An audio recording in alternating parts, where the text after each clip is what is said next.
we talk about shifting the goalposts because very often underrepresented groups weren't taken into consideration when those goalposts were first created.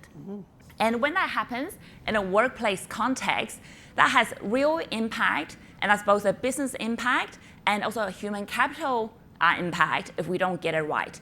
If we don't create a level playing field that's truly inclusive and equitable, there is a business consequences for us all. For the first time in history, we have 4 generations, in some countries even 5 generations, working together. How do we make sure we optimize the effectiveness of this multi-generational workforce is something top of mind for leaders around the world. And the first thing we need to recognize is that the biggest influencer of inclusion is actually leaders.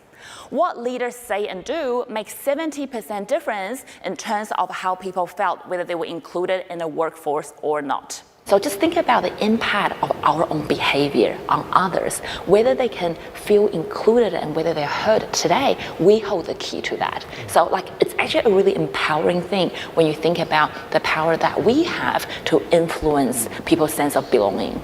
HR and DEI are not your owners of your DEI results. They steward and they support and guide business leaders, but really DEI should be shared by absolutely everyone. A lot of our clients are telling us that they get a lot of pushback when they try to drive gender-specific initiatives, and many of them, when it comes to 1st of March, as we approach International Women's Day, are actually asking us, do we move beyond gender diversity now, or do we not? It's still a problem, so how do we best navigate that? By building the right inclusive culture, all the different diverse groups will get elevated. So it's actually about creating the right environment and not seeing any identity group as binary, as singular, but addressing intersectionality.